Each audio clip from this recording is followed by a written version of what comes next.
நான் கெஞ்சி கேட்கிறேன், என்ன ஒண்ணும் பண்ணாதீங்க, என்ன ஒண்ணும் பண்ணாதீங்க, என்ன ஒண்ணும் பண்ணாதீங்க.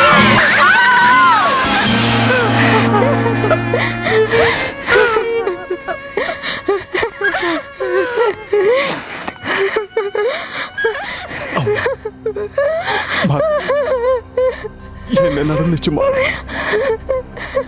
சொல்லுமா, சொல்லுமா.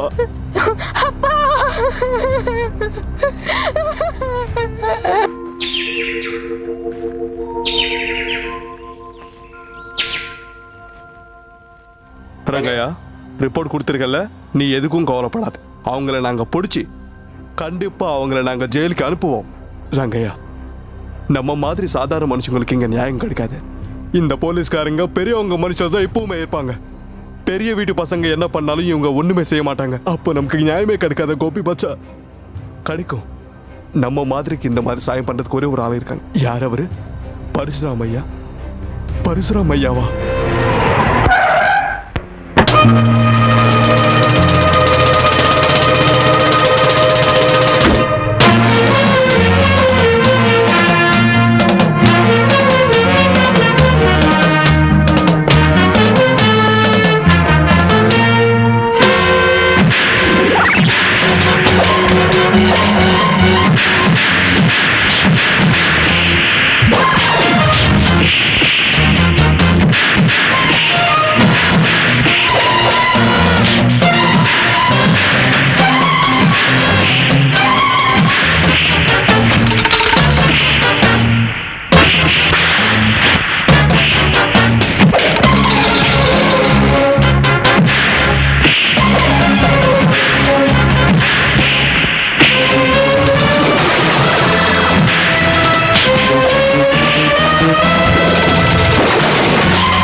நாங்க பணக்கார பசங்க, நாங்க என்ன வேலை செய்வாங்க எண்ணத்தோடு இருந்தவங்கள நல்ல ஹாஸ்பிட்டல் கூட்டிட்டு போயிட்டு பில்லில் அவங்க அப்பா அம்மாவை காமிச்சு வைங்க.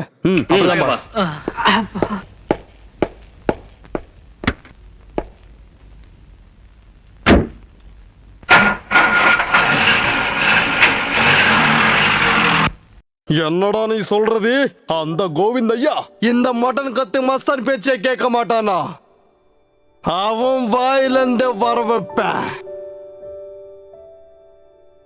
கோவிந்தையா, ஹோட்டல் காலி பண்ணுவே இல்லையா? டேய், இந்த மஸ்தான் பாபா இந்த ஏரியால இந்த ஷாப் மேல கண்ணு வச்சிருக்காரு எப்பவோ சொல்லி வச்சிருக்க. ஏன் இன்னும் காலி பண்ணல?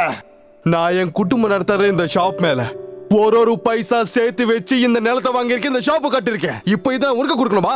நான் சத்தாலும் கொடுக்க மாட்டேன். காலி பண்ணலன்னா பண்ண வைப்பண்டா. எப்படியோ தெரியுமா? எப்படி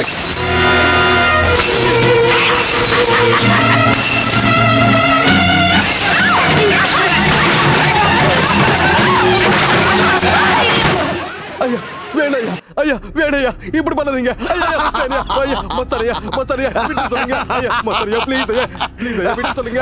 மஸ்தரையா, மஸ்தரையா ப்ளீஸ்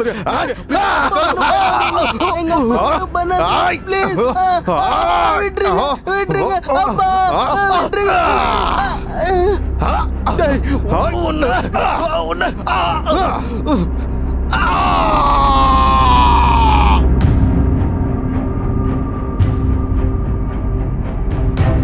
வணக்கங்க ஐயா. ரங்கையா, கோவிந்தா எங்க? உள்ள இருக்காரு சாமி. அப்பா அழாதீங்கப்பா, நீங்க அழுத எனக்கு அழகு வருதுப்பா. அப்பா ஐயா, பாவம் இந்த கோவிந்தையோட பொண்டாட்டி முன்ன நேற்று தான் ஆக்சிடென்ட்ல சத்துச்சு. இப்போ அவங்களோட காரணமா இவரோட காலே போச்சு. தாயே இல்லாத அந்த குழந்தைக்கு அப்பாவும் இப்படி ஆயிட்டாருன்னா அந்த குழந்தை யார் பார்த்துப்பாங்க? அப்பாவும் மனுஷங்களை இந்த மாதிரி பண்ண அவங்களுக்கு யார் பாபு புத்தி சொல்லுவாங்க?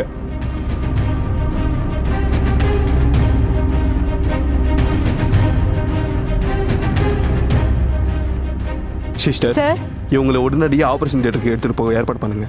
உடனே ஆபரேஷன் பண்ணி காலை எடுத்துடணும். டாக்டர் அவர்களே, எங்க அப்பா காலை எடுக்காதீங்க, உங்க கையை எடுத்து கும்பிடுறேன். வேணாம், இவரோட காலை எடுக்க அப்படி வேணாம். எடுக்கவே பண்ணக்கூடாது பாபு. அது எடுக்கலைன்னா அது ஒரு விஷயம் மாறி இவர் உயிரே போயிடுறதுக்கு ப்ராப்ளம் இருக்கு. டாக்டர், எஸ், கோவிந்தையோட காலை எடுக்க வேணாம். நீங்க சொன்ன மாதிரி அவங்களோட உயிருக்கு எந்த ஆபத்தும் வரக்கூடாது.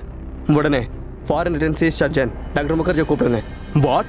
இந்தியாவிலே பெரிய சர்ஜன் அவங்கள இந்த கேஸ்க்காக கூப்பிடணுமா? அவர் எதுக்கு சார் வருவாரு? கண்டிப்பா வருவான். கூப்பிட்டது இந்த பரிசிரமம் தெரிஞ்ச முகர்ஜி மட்டும் இல்லை, அந்த கடவுளை கீழே வருவாரு. Keshava, S pass. கோவிந்தையா இந்த நிலைமைக்கு கொண்டு வந்த அந்த ஆள் யாரு? மஸ்தா மட்டன் காருங்க.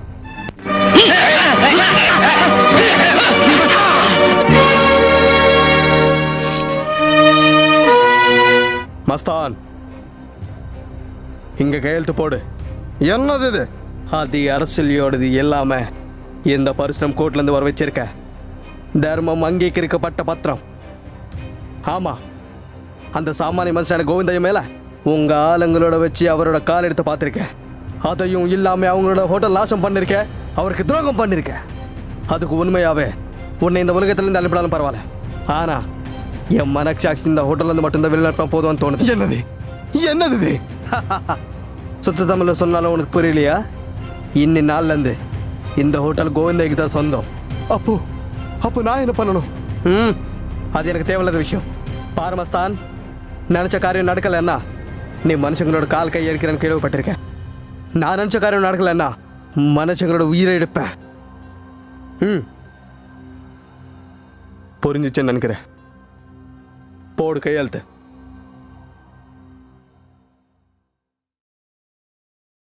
கேசவா, போய் கார் ரெடி பண்ணு. எங்க போகணும் பாஸ்? அந்த பங்கஜம் வீட்டுக்கு தானே? தெரிஞ்சு கூட ஏன் கேசவா கேட்குற? உங்களை விட வயசுல பெரியவன். கொஞ்ச நாளா உங்ககிட்ட ஒரு விஷயம் சொல்லலான்னு யோசிக்கிறேன். தப்பா நடக்க மாட்டீங்கல்ல? சொல்லு கேசவா, சொல்லு. ஒன்றும் இல்லை, காசோடு வாங்குற அந்த பொண்ணுக்கிட்ட ஆம்பளைக்கு சுகம் கிடைக்கணும் தவிர நிம்மதி கிடைக்காது. அதுக்கு தான் என் பேச்சு கேட்டு நீங்க ஒரு நல்ல பொண்ணை பார்த்து கல்யாணம் பண்ணிக்கிட்டீங்கன்னா. கேசவா, கல்யாணம் பேச்சு கேட்டால் என் மனசு ஒரு மாதிரியா மாறிடும். என் வாழ்க்கையில் நடந்தது மறுபடியும் எனக்கு ஞாபகம் வரும். எப்பவுமே நீ அந்த விஷயம் பாட்டி என்கிட்ட கேட்காது கேசவா. பேசாத. கொஞ்சம் விஷயங்களை மறந்துருக்காகுதா? பரம்போட வாங்குற இந்த சரக்கு அந்த பொண்ணு நம்புற மாதிரி ஆயிடுச்சு. இருட்டே விரிச்ச நடுவுல என் வாழ்க்கை இப்படியே முன்னேறணும், அதான் எங்க ஆசை. புரிஞ்சுதா? Okay pass.